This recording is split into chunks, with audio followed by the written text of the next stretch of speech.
I'm just going to come out and say it. Hogwarts Legacy is going to be remembered as the modern-day Goldeneye. For the most part, movie tie-in games often fall into three categories. It gets a Lego game, or it gets a really mediocre game, or it's Goldeneye. And, well, Harry Potter has landed in the first two categories already. I think this one, like Goldeneye, might redefine what it means to be a movie tie-in game. Now, I know this technically isn't tied to a movie, just the franchise, but the studio behind it, Avalanche, has mostly made movie-based games, which initially made me worry that this would be a mediocre romp that they normally are, but I was wrong. I was very, very wrong. Hogwarts Legacy is an open-world action-adventure game with projectile-based combat that takes place in the wizarding world of Harry Potter. However, this isn't a Harry Potter game, so it seems to take place before the events of the movies. With that being said, you absolutely do not need to be a Harry Potter fan to enjoy this game. I don't really consider myself one. I have a very base level familiarity with the franchise. I'm not one to watch movies or read books, but I played the Lego game and I have a singular shirt of the Slytherin house. I don't remember buying it, but I have it. And me being unfamiliar is perfectly fine, as the game never asks you to be that. It never nudges you and winks like, hey, you see that rock? That rock over there is a reference to Harry Potter 13, Legend of the New York Laundromat.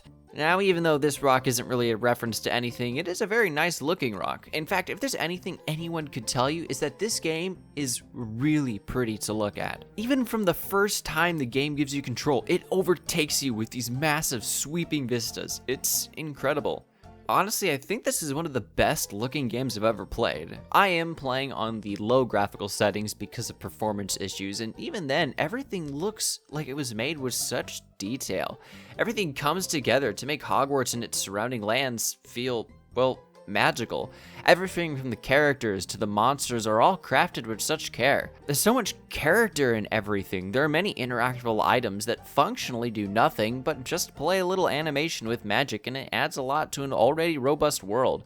Plus, within Hogwarts itself, everything moves. Paintings come alive, statues also come alive, stairs also come alive. There's also this very violent set of armor. It really makes the world feel magical, because it is. You're a wizard. Wizards equal magic. Come on, take notes, this will be on the test.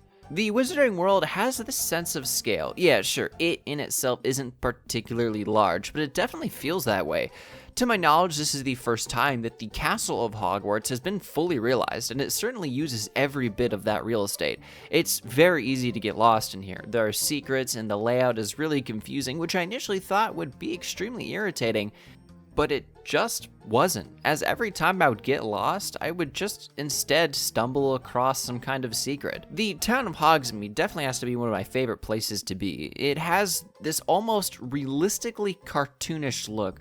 Trust me, it makes sense. It's all done so nicely, with such attention to detail in every corner, and it's a genuine treat to visit here. The whole game honestly feels like you could stop at any point and pan the camera, and it would feel like a shot from the movie. Everything from the environment to the way that the robes flutter when casting spells gives a very cinematic feeling to everything. And it's not a forced cinematic feel that some games tend to fall into. This feels natural and fits in perfectly. Now, to my surprise, the game runs incredibly well until it doesn't. Yeah, the PC version has horrendous bursts of stuttering that makes the game almost unplayable until it stops. It seems to happen at random, but more often within the castle. I don't think it's a hardware issue, as it happens to happen in both of my rigs with no difference in the stuttering frequency. I am not an expert, of course, but I think this has something to do with how the game fetches shaders or loads in assets. My suspicion comes from how sometimes when I would get the stuttering, I could just make it stop by using the game's reveal spell. Now, when you're not actively staring at the environment, you'll likely be in combat, and the best way I can describe the feel of the combat is if you took the early Assassin's Creed games and made it like social distance. You are equipped with 4 spells of your choosing, plus 12 more once you unlock Hot Swapping, a basic cast, a dodge, a block, a parry, and ancient magic, which I'll touch a little bit on later. Spells, for the most part, don't do a whole lot on their own, which makes the early game fights seem a little one-dimensional. But the moment that you start to open up your arsenal, it begins to get pretty interesting. Some spells in themselves don't do any damage, but instead set you up for other spells. Because of this, you're forced to get used to combos really fast, which is important considering that most fights will happen in groups. Sure, fights are super one-sided when there's just one enemy, but adding even one more means that you have to really start paying attention, especially since other magic users play by the same rules you do and can use the same spells. Some enemies will also have color-coded barriers, which correlate to a certain type of spell to break them. These work pretty well to shake up the combat. While on paper, sure, it is just making you use a different spell, but because of how combo reliant your kit will be, being forced to start a combo using the wrong spell can really mess up any plans you had. It's a great way to prevent players from just using the same 4 spells in rotation, which means that you have to use the hot swapping a lot to account for different enemy types. One of my favorite spells is Expelliarmus, which trips up the enemy and disarms them, which, when upgraded, allows you to take the disarmed weapon from the air and then fling it back at the enemy. And this spell doesn't work on every fight because not every enemy is going to be wielding a weapon. Honestly, my favorite part of the combat is picking up props from the environment and sending them hurling towards the enemy.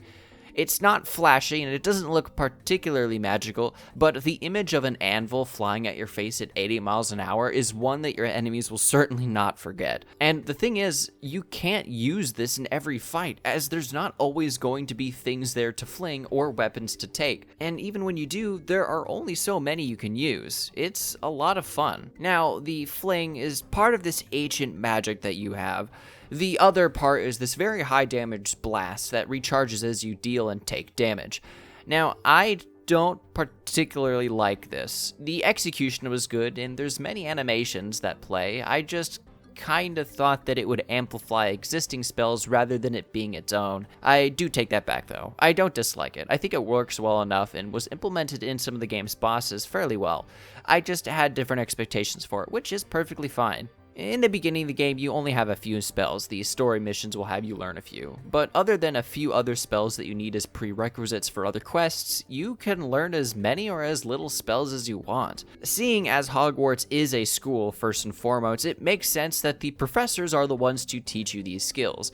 You're usually given a list of objectives that you can tackle at your own pace, most of which you'll finish without even thinking about it, as they're things you'll just end up doing in the long run anyway. And once you finish, the teachers really do just teach it to you, as if it was this own mini self-contained lesson. You have to mimic the wand movements and such to learn them, and I quite like this. It gives quite a bit of control to the player on what spells they do or don't really care about.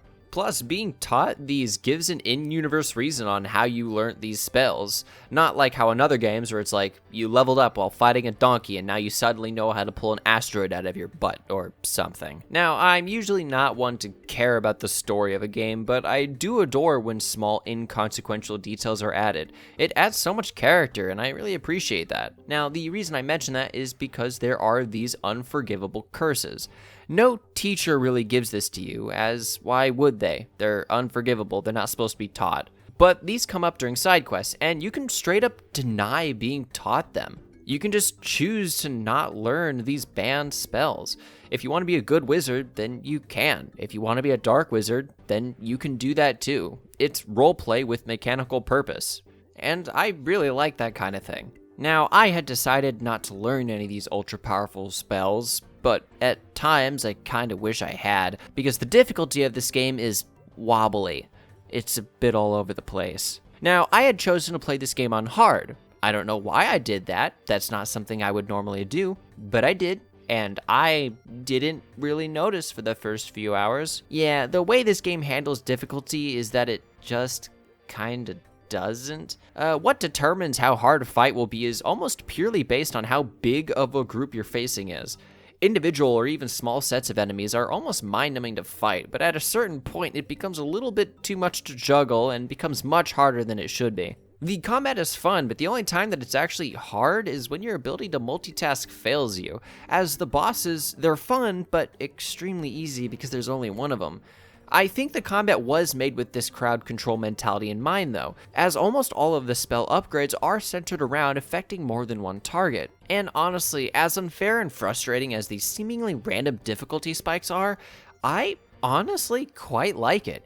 It's a different type of difficulty that I don't think I've seen done before, and it doesn't just come from higher health or damage numbers. Now, a lot of your combat will come from optional fights that you can pick out in the open world, which I have to say is quite a nice open world, all things considered. Now, as I said before, the entire castle of Hogwarts is explorable. It's big and easy to get lost in, and it's just a fun time. But there's also the entire land outside of Hogwarts.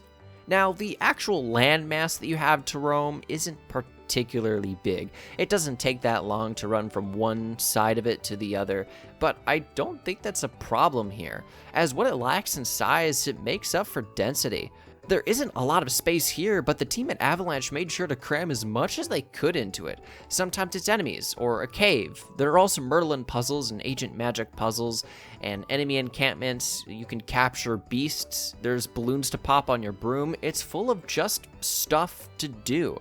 And even when there isn't anything to actually engage in, there's certainly something to look at. As I said, there's almost no point anywhere in the map where you can't just pan out the camera and not be blown away by the environment. Not everything has the magical feeling of the castle, but even the simple forests or rock faces fit right in. It's a genuinely pretty and engaging open world. Now, I do want to point out that the small size is honestly quite misleading, as all of the dungeons, both optional and story locked, are all quite large in their own right.